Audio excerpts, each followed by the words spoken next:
মুরব্বি আব্বারা একটু ভালো করে শুনে রেখে দেন। এমনি এমনি তাদের ছেলেরা জবরদস্ত বিশ্ববিখ্যাত আল্লাহর ওলি হয়নি, আল্লাহ পাকের মাহবুব বান্দা হয়নি। তাদের পিতামাতারা কেমন ছিল? আবু সালেহ জঙ্গে মুসা রাহমাতুল্লাহ আলাইহি তিনি এক লাগারে 12 বছর তিনি পানি তুলতে লাগলেন। 12 বছর পার হয়ে গেল। তিনি 12 বছর পার হওয়ার পরে বাগানের মালিকের কাছে এসে বলতে লাগলেন, হুজুর এবারে আপনি আমাকে ক্ষমা করে দিন। 12 বছর পার হয়ে গেল, আমি আপনার বাগানে পানি তুলেছি, এক বিন্দু মাত্র আমি কোনো কাজে ত্রুটি করিনি হুজুর, আপনি এবারের মতো আমাকে ক্ষমা করে দিন। বাগানের মালিক বুজুর্গ আল্লাহওয়ালা বলতে লাগলেন, ক্ষমা তবুও হবে না, আমার আর একটা শর্ত আছে, যদি মানতে পারো তবেই ক্ষমা হবে। কি শর্ত? যে আমার একটা মেয়ে আছে, আমার একটা মেয়ে আছে, কুশ্রী, খোড়া, কানা, কালা, বোবা, আমার একটা এমন একটা মেয়ে আছে, ওই মেয়েকে যদি বিবাহ করো তবেই তোমাকে ক্ষমা করে দেব। আবু সালেহ জঙ্গে মুসা রাহমাতুল্লাহ আলাইহি তিনি তো একেবারে একটা সুঠাম সুন্দর দেহের যুবক। তিনি চিন্তা করতে লাগলেন, এখন যদি আমি খোড়া, ল্যাংড়া, কানা, কালা, কুশ্রী দেখতে মেয়েটার যদি বিবাহ না করি তবে তো আমি ক্ষমা পাবো না। আর ক্ষমা যদি না পাই আল্লাহর আদালতে আমাকে তো ধরা খেতে হবে। আবু সালেহ জঙ্গে মুসা রাহমাতুল্লাহ আলাইহি এটা শোনার পরে তিনি ভাবনা চিন্তা করার পরে রাজি হয়ে গেলেন, হুজুর আমি বিবাহ করতে রাজি আছি, বিবাহ করতে রাজি আছি, ক্ষমা পেতেই হবে। আর আমরা ওই কুড়িয়ে পাওয়া জিনিস তো খাচ্ছি, সে তো এক, আর না বলাই যে কত খেয়ে নিচ্ছি না, কি বলে মেরে নেওয়া, কেটে নেওয়া, জমির আল কাটা, আল কেটে কেটে জমি বেড়ে যাচ্ছে, কি বলে আল্লাহর দরবারে কিন্তু আপনাকে আসামি হতে হবে। ওই আপনি এক বিঘা জমি আল কেটে নিয়েছেন, কিয়ামতের ময়দানে আপনাকে ওইটা উহুদ পাহাড়ের সমান করে আপনার পিঠে চাপিয়ে দেবে। পারবেন তো উঠতে? পারবে? ভাবনা চিন্তা করে কাজ করেন। 60 বছর 70 বছরের জিন্দেগি, 100 বছরের জিন্দেগি, এরপরে কিন্তু অনন্তকাল, অনন্তকাল। খবরদার এই মেরে নেওয়া, কেটে নেওয়া বন্ধ করতে হবে। আগে যে আল দিয়ে ভ্যান চলে যেত, সেই আল দিয়ে আর হেঁটেও যাওয়া যাচ্ছে না, কি মুশকিল, আর হেঁটেও যাওয়া যাচ্ছে না, এমন হয়ে গিয়েছে মানুষ। খবরদার যারা এমনটা করেছে, আল যতটুকু ছিল ততটুকু নিয়ে আপনার যতটুকু ততটুকুই পরিমাণ বেঁধে নেন, আর আল কাটেন না, আর মেরে খান না মানুষের, মানুষকে আর কষ্ট দেবেন না। আবু সালেহ জঙ্গে মুসা রাহমাতুল্লাহ আলাইহি তিনি রাজি হয়ে গেলেন যে আমাকে ওই স্রোতের ফল খাওয়া, ক্ষমা আমাকে নিতেই হবে। রাজি হয়ে গেলেন কানা, খোড়া, ল্যাংড়া, কালা, বোবা মেয়ের সাথে বিবাহ করার জন্য। বিবাহ হয়ে গেল, বিবাহ হয়ে গেল। আবু সালেহ জঙ্গে মুসা রাহমাতুল্লাহ আলাইহি তিনি এবারে বাসর ঘরে ঢুকছেন। বাসর ঘরে তার যিনি বিবিটা ঘুমটা দিয়ে বসে আছেন, কাপড় ঢেকা দিয়ে বসে আছেন। আবু সালেহ জঙ্গে মুসা রাহমাতুল্লাহ আলাইহি তিনি ওই ঘরে প্রবেশ করলেন। ঘরে প্রবেশ করার সাথে সাথে লাফ দিয়ে ওই ঘর থেকে বেরিয়ে গেলেন। সাথে সাথে ওই বাগানের মালিক মেয়েটার আব্বা এসে হাজির। বাবা কেন ঘর থেকে পালিয়ে এলে? বলতে লাগলেন, হুজুর বেয়াদবি মাফ করে দেবেন, ক্ষমা করে দেবেন, আমি মনে হয় একটা অন্য মেয়ের ঘরে ঢুকে গিয়েছি।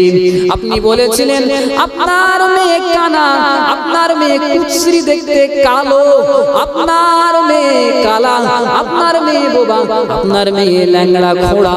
হুজুর আমি মনে হয় ভুল ঘরে প্রবেশ করেছি।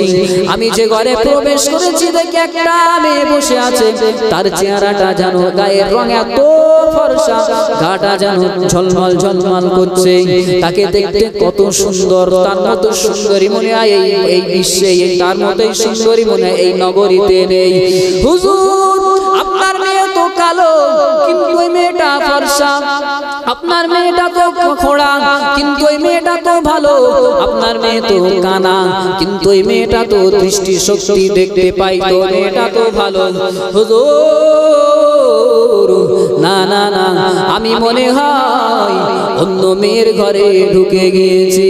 তখন ওই বুজুর্গ আল্লাহওয়ালা বলতে লাগলেন, ও বাবা আবু সালেহ ইবনে মুসা, শোনো শোনো, তুমি যখন প্রথম দিন আমার কাছে এসেছিলে, তুমি যখন প্রথম দিন আমার কাছে এসেছিলে একটা ফল ফলের ফল কুড়িয়ে পাওয়া, ফলের ক্ষমা পাওয়ার জন্য আমি সেদিন ভেবেছিলাম তুমি অনেক মুত্তাকি, অনেক তাকওয়াবান, এই জন্য আমি তোমাকে 12 বছর ধরে পরীক্ষা করলাম। 12 বছরের পরীক্ষায় তুমি পাস, এরপরে তোমাকে আবার একটা পরীক্ষায় ফেললাম। ও বাবা আবু সালেহ ইবনে মুসা, আমি বলেছিলাম আমার মেয়ে কানা, আমার মেয়ে খোড়া, আমার মেয়ে কালা, আমার মেয়ের গায়ের রং শীত কালো। ও বাবা আবু সালেহ, আমার মেয়ে কানা, আমি এই জন্য বলেছিলাম আমার মেয়ে জীবনে কোনোদিন এই চোখ দিয়ে কোনো পরপুরুষ দেখেনি। ও বাবা আবু সালেহ, আমার মেয়ে কালা, এই জন্য বলেছিলাম আমার মেয়ে কান দিয়ে কোনোদিন পরপুরুষের কণ্ঠের আওয়াজ শোনেনি। বাবা আবু সালেহ ইবনে মুসা, আমি তোমাকে আমার মেয়ে খোড়া এই জন্য বলেছিলাম আমার মেয়ে কোনোদিন এই পা দিয়ে ঘরের বাইরে বার হয়নি। ও বাবা আবু সালেহ, আমার মেয়ে কালো, আমি এই জন্য বলেছিলাম আমার মেয়ে সর্বদা কালো কাপড়ে আবৃত হয়ে থাকতো, পর্দার সাথে কালো কাপড়ে আবৃত হয়ে থাকতো। ও বাবা আবু সালেহ ইবনে মুসা, যে মেয়েটা তুমি ঘরে দেখেছো মেয়েটা হলো আমার মেয়ে এবং তোমার বিবি। জোরে বলুন, আর একটু জোরে বলুন সুবহানাল্লাহ। আবু সালেহ ইবনে মুসা কেমন তো বুঝতে পারলেন, সাথে মেয়েটাও কেমন আল্লাহ ওয়ালা বলেন তো। এই দুজনারও সেই তো দুনিয়ার জমিনে এসেছিলেন পিরানে পীর দস্তগীর আব্দুল কাদের জিলানী রাহমাতুল্লাহ আলাইহি। বলুন প্যারে হাজির, আমি যে কথাটা বলছিলাম যে এই বিবাহ সঠিক সময়ে দেওয়া হচ্ছে না বলে আজ সমাজে এত অরাজকতা, এত ছেলে মেয়েদের চরিত্র নষ্ট হচ্ছে। এই সুন্নাতটা আমাদের মধ্যে ব্যাপকভাবে প্রচলন করতে হবে। সময় হলে সন্তানদের বিবাহ দিয়ে দেন, বিবাহ দিয়ে দেন, বিবাহ দিয়ে দেন। আল্লাহ রাসূলের সাহাবী সাদ সালামী রাদিয়াল্লাহু তাআলা আনহু তিনি কাঁদছেন এই জন্য, ইয়া রাসূলুল্লাহ আমার দেখতে খারাপ, আমি কালো, আমার মুখে বড় বড় বসন্তের দাগ, মদিনার কেউ আমার সাথে মেয়ে বিয়ে দিতে রাজি হচ্ছে না, আমি গরিব মানুষ, আমার কিছু নেই, এই কারণে কেউ আমার সাথে মেয়ে বিয়ে দিতে রাজি হচ্ছে না। আপনি আমার মনে হয় এই সুন্নাতটা আমার পালন করা হবে না, এই জন্য আমি কাঁদছি। আল্লাহ রাসূল আমার বলতে লাগলেন, ও বাবা সাদ, কে বললো তোমার বিয়ে হবে না, কে বললো তোমার বিয়ে হবে না, চলে যাও, চলে যাও, এই মদিনার সব থেকে সুন্দরী নারী আব্দুল্লাহ ইবনে ওয়াহাবের মেয়ে, ওই তার বাড়িতে চলে যাও, এই মদিনার সব থেকে সুন্দরী নারী হলো তার মেয়ে, চলে যাও, তার কাছে গিয়ে বলো যে আল্লাহ রাসূল পাঠিয়েছে যে আপনার মেয়ের সাথে আমি সাদের বিবাহ দেওয়ার জন্য আল্লাহ রাসূল আমাকে পাঠিয়েছে। সাদ সালামী চলে গেলেন, গিয়ে তার বাড়িতে গিয়ে বলতে লাগলেন যে আল্লাহ রাসূল আমাকে পাঠিয়েছে আপনার মেয়ের সাথে বিবাহ দেওয়ার জন্য। আব্দুল্লাহ ইবনে ওয়াহাব তিনি আত্মরাগান্বিত হয়ে গেলেন, তিনি ছিলেন মদিনার ধনীদের মধ্যে একজন, খুব অর্থশালী ছিল আব্দুল্লাহ ইবনে ওয়াহাব। তিনি এতটা রাগান্বিত হয়ে গেলেন, সাদকে বলতে লাগলেন বেরিয়ে যাও, বেরিয়ে যাও, আমার এখান থেকে বেরিয়ে যাও, আমার এখান থেকে বেরিয়ে যাও, কারণ আমার মেয়ে হলো মদিনার সব থেকে সুন্দরী, মদিনা সুন্দরী বলা হয় আমার মেয়েকে। এই মেয়েকে তোমার মতো কালো কুৎসিত মুখে বড় বড় বসন্তের দাগ, নিঃস্ব গরীব, তোমার সাথে আমার মেয়েকে বিবাহ দেবো। যাও যাও যাও, এখান থেকে বেরিয়ে যাও। সাদ সালামী একেবারে দুঃখে ভরা ক্লান্ত মন নিয়ে ওখান থেকে বেরিয়ে আসলেন। না, আমার মনে হয় আর বিবাহ করা হবে না। এখন এই ঘটনাটা ওই মেয়েটা দেখছিল, মদিনার সুন্দরী, তুমি দেখছি দেখি পিতাকে ডাকেন, আব্বা যান, আপনি কি করলেন? যে রাসূল আমার জন্য পাত্র নির্বাচন করেছেন, রাসূল যাকে পাঠিয়েছেন আপনি তাকে তাড়িয়ে দিলেন। আপনি রাসূলের প্রস্তাবকে প্রত্যাখ্যান করলেন। আপনি যান, তাড়াতাড়ি যান, রাসূলের কাছে গিয়ে ক্ষমা চান, আর গিয়ে বলুন আমি তাকে বিবাহ করব, আমার মেয়ে সাদকে বিবাহ করতে চাই। আব্দুল্লাহ ইবনে ওয়াহাব সাথে সাথে সাথে সাথে তিনি ছুটে চলে গেলেন। ছুটে ছুটে আল্লাহ রাসূলের দরবারে হাজির।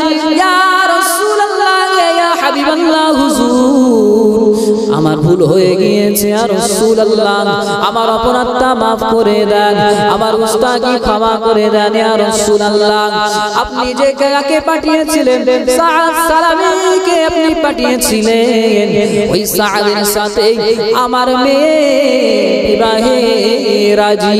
ইয়া রাসূলুল্লাহ আমিও সাদকে জামাই হিসাবে কবুল করতে রাজি। বলুন সুবহানাল্লাহ। সাদের এবার আনন্দের ঢল নেমে গেল। এবার আমার একটা সুন্নত পালন হবে। আবার যাই তাই মেয়ের সাথে না, সব মদিনার সুন্দরী, সব থেকে সুন্দরী নারীর সাথে। আল্লাহ রাসূল সাদকে ডাকলেন, সাদ বিবাহ তো করতে হবে, মোহরানা তো দিতে হবে স্ত্রীকে, নাকি? মোহরানা দিতে হয় তো নাকি? মোহরানা এখন দেয় তো সব ঠিকঠাক, বাকি রেখে দেয়। সেদিন একটা বিবাহে গেলাম, বিবাহ পড়াতে, তাহলে মোহরানা কত? তো বলছে 1000। যে 1000 মোহরানা হয়? 1000 মোহরানা হয়, কমপক্ষে তো 3000 টাকা দিতে হবে।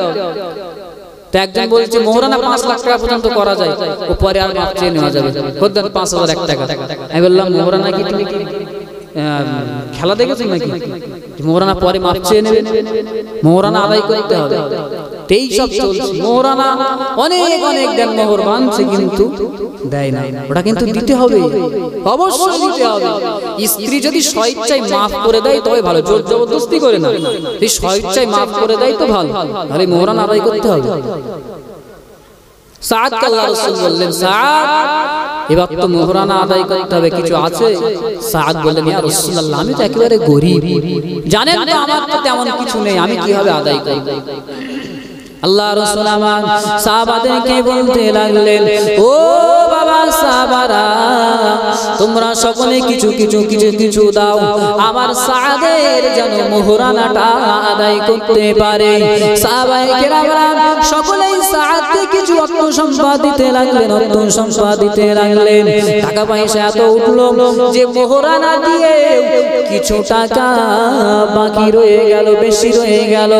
আল্লাহ রাসূল আমার সাদকে বলতে লাগলেন, ও বাবা সাদ, চলে যাও চলে যাও, মদিনার বাজারে চলে যাও, সেখানে গিয়ে তোমার স্ত্রীর জন্য তুমি কিছু কেনাকাটা করে নিয়ে আসো। নতুন স্ত্রী তো হবে, তার জন্য তুমি কেনাকাটা করে নিয়ে আসো। সাদ সালামী রাদিয়াল্লাহু তাআলা আনহু তিনি আনন্দে জিততে তাড়াতাড়ি করে ছুটে ছুটে ছুটে ছুটে মদিনার বাজারে চলে গেলেন। মদিনার বাজারে গিয়ে নিজের স্ত্রীর জন্য কেনাকাটা করবেন, বিবাহের জন্য কেনাকাটা করবেন। দোকানে গিয়ে হাজির, হঠাৎ করে শুনতে পেলেন, হাইয়া আলাল জিহাদ, হাইয়া আলাল জিহাদ। রাসূল জিহাদের জন্য আহ্বান করেছে, জিহাদের দিকে এসো। সাদ সালামী রাদিয়াল্লাহু তাআলা আনহু তিনি যখন এই জিহাদের কথাটা শুনতে পেলেন, সাথে সাথে তিনি দাঁড়িয়ে গেলেন। আরে আমার রাসূল যুদ্ধের ময়দানে থাকবেন, আর আমি সাদ নতুন স্ত্রীকে নিয়ে বাসর ঘরে থাকবো, এটা হতে পারে না, না না না, এটা হতে পারে না। সাদ সালামী রাদিয়াল্লাহু তাআলা আনহু তিনি ভাবনা চিন্তা করছে, আরে রাসূল আমার যুদ্ধের ময়দানে কাফেরদের সাথে যুদ্ধ করবে, ইসলামকে বাঁচাতে, দ্বীনকে বাঁচাতে রাসূল আমার যুদ্ধ করবে, আর আমি সাআদ বাসর ঘরে স্ত্রীকে নিয়ে আনন্দ প্রমোদ করব। না না না, এটা হতে পারে না। যে টাকা দিয়ে বিবাহের জন্য সাজ সরঞ্জাম কিনতে গিয়েছিল, ওই টাকা দিয়ে একটা তরবারি কিনলেন, একটা ঢাল কিনলেন, একটা সওয়ারি কিনে সাআদ যুদ্ধের ময়দানে চলে গেলেন। বলো সুবহানাল্লাহ। ও আমার ভাইজানেরা, ও আমার মুরব্বি আব্বারা, সাহাবাদের ভালোবাসাটা কেমন একটু আপনাদের বোঝাচ্ছি, ভালো করে বুঝে নেন। বাড়িতে গিয়ে বারবার কথাগুলো চিন্তা করবেন, বারবার চিন্তা করবেন, দেখবেন রাসূলের মুহাব্বত আপনার দিলের মধ্যে উদয় হচ্ছে। যখন ইশকে রাসূল আপনার মনে উদয় হবে, আপনি রাসূলের দিদার পাওয়ার উপযোগী হবেন, আপনার মনে ইবাদত বندگির আগ্রহ বাড়বে। এই জন্য কথাগুলো বারবার বাড়িতে গিয়ে ভাবনা চিন্তা করবেন, বারবার উদয় করবেন। ঘটনা শুনে বাড়ি গেলে হবে না, বারবার চিন্তা করতে হবে। আপনার জীবনের প্রতিটা ক্ষেত্রে কথাগুলোকে নিয়ে ভাববেন, রাতে শুয়ে শুয়ে ভাববেন, রাস্তায় চলতে চলতে ভাববেন, কাজ করতে করতে ভাববেন, আপনি আশিকে রাসূল হয়ে মারা যাবেন। বলো সুবহানাল্লাহ। সাদ সালামি রাদিয়াল্লাহু তাআলা আনহু ওই টাকা দিয়ে একটা তরবারি কিনলেন, একটা ঢাল কিনলেন, একটা সওয়ারি কিনে যুদ্ধের ময়দানে গিয়ে হাজির, যুদ্ধ করতে লাগলো, বীর বিক্রমে যুদ্ধ করতে লাগলো। যুদ্ধে কাফেরদের কচুকাটা করতে লাগলো, কচুকাটা করতে লাগলো। এমন এক পর্যায়ে কাফেরদের কচুকাটা করতে করতে সাদ সালামির গায়ে একটা তরবারির আঘাত লেগে গেল। ওখানে সাদ সালামি শাহাদাত বরণ করলেন। আহারে কেমন ভালোবাসা! আজ আমাদের যুবকেরা একটা নারীর পিছনে পড়ে, একটা নারীকে সন্তুষ্ট করতে গিয়ে, তার স্ত্রীকে খুশি করতে গিয়ে, প্রেমিককে আগে খুশি করতে গিয়ে নিজের এই দাড়িটা কেটে ফেলছে, রাসূলের সুন্নাত দাড়ি কেটে ফেলছে, রাসূলের সুন্নাত ত্যাগ করছে। চেহারার মধ্যে রাসূলের সুন্নাত নাই, দিলের মধ্যে রাসূলের মুহাব্বত নাই। কিন্তু সাআদ সালামি এই সাহাবীর ভালোবাসা দেখে, মদিনার সবথেকে সুন্দরী নারী, ওই নারীকে ছেড়ে দিয়ে রাসূলের ইশকে, রাসূলের ভালোবাসায় যুদ্ধের ময়দানে গিয়ে দিন ইসলামের জন্য, আল্লাহ রাসূলের মুহাব্বত ভালোবাসায় তিনি শহীদ হয়ে গেলেন। এমন এক পর্যায়ে যুদ্ধ যখন শেষ, যুদ্ধ শেষে রাসূল আমার সাহাবাদেরকে বলতে লাগলেন, ও বাবা সাহাবারা, আমার কজন সাহাবী শহীদ হয়েছে দেখো, সাহাবী শহীদ হয়েছে দেখো। শহীদ হয় সাহাবীদের দেখতে দেখতে এমন এক পর্যায়ে সাআদের লাশটাও দেখা গেল। আমার রাসূল অবাক হয়ে গেলেন, আহারে আমার সাআদের তো এই সময় যুদ্ধের ময়দানে থাকাই, আমি এই সময় বাসর ঘরে থাকার কথা, স্ত্রীকে নিয়ে আনন্দ প্রমোদ করার কথা, আমার সাআদ আমার মুহাব্বতে যুদ্ধে আসলো। এই ভাবনা চিন্তা করে আমার রাসূলের চোখ দিয়ে পানি ঝরতে লাগলো। সাআদ সালামি রাদিয়াল্লাহু তাআলা আনহুকে দেখে আমার রাসূলের চোখ দিয়ে পানি ঝরতে লাগলো। আমার রাসূল আসমানের দিকে তাকিয়ে মুচকি হাসলেন, সাথে সাথে দৃষ্টিটা ফিরিয়ে নিলেন। সাহাবায়ে কেরাম জিজ্ঞাসা করতে লাগলেন, ইয়া রাসূলুল্লাহ, ইয়া হাবিবাল্লাহ, হুজুর এখনি আপনি কাঁদছিলেন, আসমানের দিকে ফিরে মুচকে হাসলেন, আবার তাড়াতাড়ি করে আপনি মাথাটা নিচু করে নিলেন। আল্লাহ রাসূল আমার বলতে লাগলেন, ও বাবা সাহাবারা, শোনো শোনো শোনো, আমার সাআদ মদিনা সুন্দরীকে রেখে যুদ্ধের ময়দানে শহীদ হয়ে গিয়েছে। বিবাহের বড় আকাঙ্ক্ষা ছিল, আমার সুন্নাত পালনের বড় আকাঙ্ক্ষা ছিল, এই জন্য আমার সাআদ কান্নাকাটি করছিল। ও আমার সাআদের এই মুহাব্বতের কথা ভেবে, এই করুণ অবস্থা দেখে আমি কান্না করছিলাম। আমি আসমানের দিকে ফিরে তাকালাম, জান্নাত থেকে অসংখ্য হুরেরা আমার সাআদের কোলে নেওয়ার জন্য, আমার সাআদকে কোলে নেওয়ার জন্য ছুটে ছুটে তারা প্রতিযোগিতা করছে, কে আগে এসে আমার সাথকে কোলে নেবে। ও আমার সাহাবারা, এটা দেখলাম, এটা দেখে আমি মুচকে হাসলাম। আর দেখলাম তাদের ওই দৌড়ানোর কারণে ওই হুরদের কাপড় একটু সরে যাচ্ছিল। আমি এই লজ্জায় তাড়াতাড়ি মাথাটা নিচু করে নিলাম। জোরে বলুন আল্লাহুম্মা চড়া নাই। আমি যে কথা বুঝাচ্ছিলাম যে সাহাবারা রাসূলকে মুহাব্বত ভালোবাসার কতটা অগ্রগামী ছিল, তবুও কখনো যদি গাফিলতি দেখা দিত রাসূল তাদেরকে শাস্তি দিতেন, তাদেরকে শাসন করতেন। প্যারে হাজিরিন, আমাদের মধ্যেও রাসূলের মুহাব্বত ভালোবাসা থাকাটা জরুরি, তবেই আমরা কামেল মুমিন হতে পারবো। দয়ার নবী আমাদেরকে ছাড়িয়া আপনি ছাড়া কি লাভ হবে, এ জগতে বাঁচিয়া। আল্লাহুম্মা সাল্লি আলা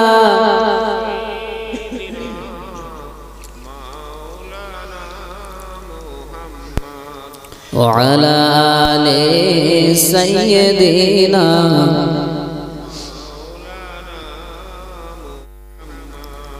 দরুদ পড়ো, দরুদ পড়ো ও মুমিন ভাই বসিয়া, মোদের দরুদ শোনেন নবী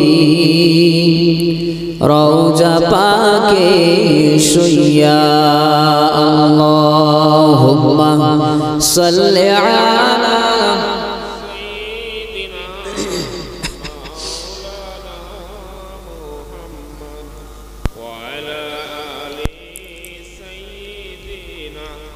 মাওলানা মুহাম্মদ। বলে দাও রাসূলুল্লাহ, কবে পাবো তোমারে, লাখো দরুদ সালাম তোমারি নূর কদমে। নূরে ভরপুর রওজা তোমার, দেখিতে বড়ই বাসনা আমার। নূরে ভরপুর রওজা তোমার, দেখিতে বড়ই বাসনা আমার। আমি কবে যাব মদিনায়, প্রশ্ন জাগে মনে। আমি কবে যাব মদিনায়, স্বপ্ন জাগে মনে। লাখো দরুদ সালাম তোমারি নূর কদমে। আল্লাহুম্মা সাল্লি আলা সাইয়্যিদিনা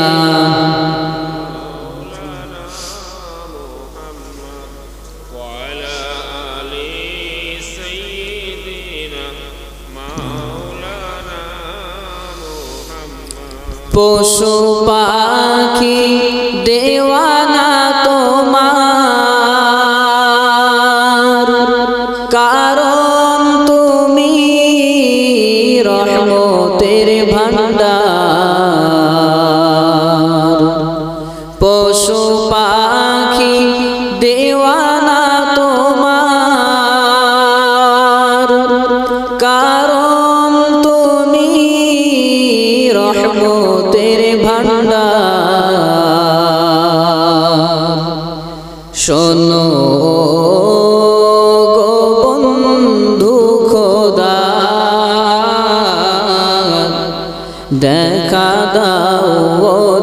গোপনে শোনো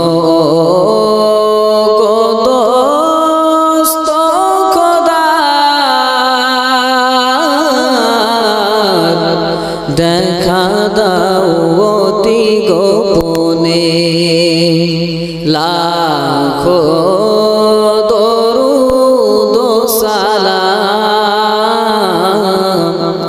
তোমারি নূর কদমে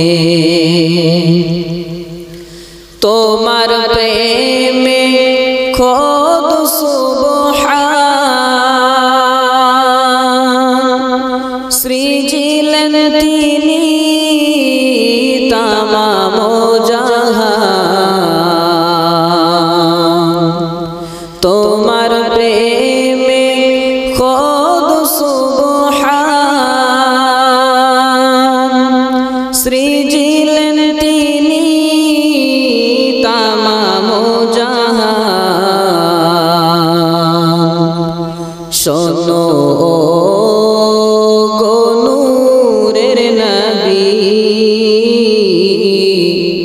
কাঁদি অধম গোপনে দেখা দাও মায়ার নবী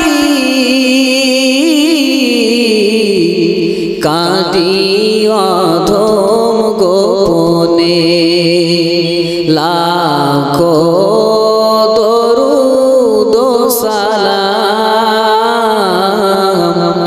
তোমারি নূর কদমে আল্লাহুম্মা সাল্লি আলা সাইয়্যিদিনা মাওলানা মুহাম্মদ ওয়া আলা আলিহি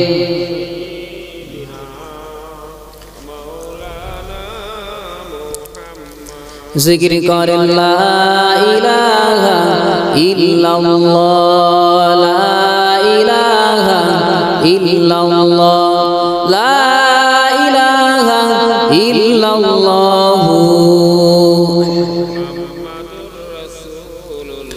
কলেমা সঙ্গের সাথী কলেমা হবে গোরের বাতি পড় কলেমা দিবারাতি কলেমা ছাড়া নাই গতি লা ইলাহা ইল্লাল্লাহ লা ইলাহা ইল্লাল্লাহ লা ইলাহা ইল্লাল্লাহ মুহাম্মাদুর রাসূলুল্লাহ সাল্লাল্লাহু আলাইহি ওয়াসাল্লাম আলহামদুলিল্লাহ মুআজ্জাজ মুকাররম উলামায়ে কিরাম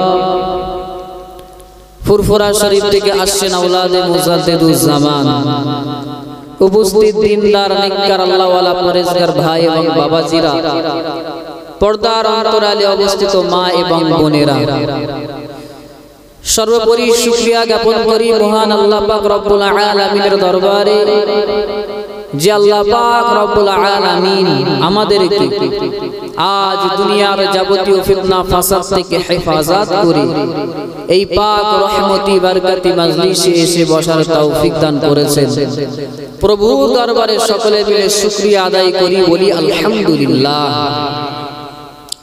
তার ইবাদতে জানাই সরওয়ারে কায়নাত সাইয়্যিদুল মুরসালিন রাহমাতুল লিল আলামিন রহমতের ভান্ডার উম্মতের কান্ডার নবী মুহাম্মদুর রাসূলুল্লাহ সাল্লাল্লাহু আলাইহি ওয়াসাল্লামের রওজা মুবারকে লক্ষ কোটি দরুদ ও সালাম সকলে বলি সাল্লাল্লাহু আলাইহি ওয়াসাল্লাম লম্বা চওড়া ভূমিকা নয় সরাসরি আলোচনায় চলে যেতে চাই সংক্ষিপ্ত সময় এসেছি আপনাদের সম্মুখে দোয়া নেওয়ার উদ্দেশ্যে দোয়া করে আল্লাহ পাক রব্বুল আলামিন আমার দ্বারা যেন কিছু বলিয়ে নেন সকলেই বলেন আল্লাহুম্মা আমিন কোরআন পাক থেকে একটা আয়াতে কারিমা তেলাওয়াত করেছি এবং আল্লাহ রাসূলের অসংখ্য অগণিত হাদিস শরীফের মধ্য থেকে একটি হাদিস পাঠ করেছে, যে আয়াতটি এবং হাদিসটি আপনারা প্রায় মাহফিলে উলামায়ে কেরামদের মুখ থেকে শুনে থাকেন।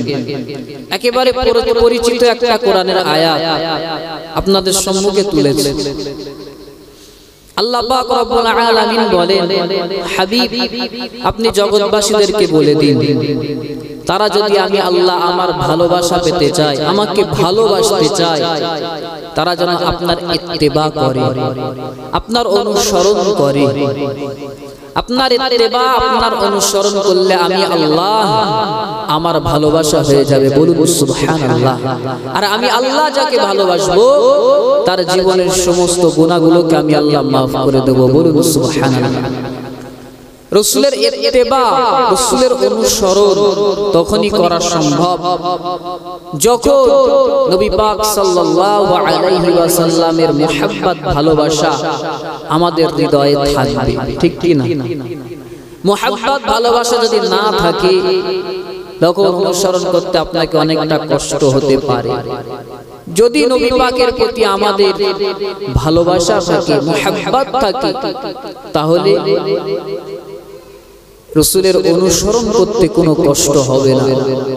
কারণ ভালোবাসায় মানুষ কঠিন ঠান্ডায় নদীও পাড়ি দিতে পারে, এমন ইতিহাস আছে, আমি বলতে চাইছি না।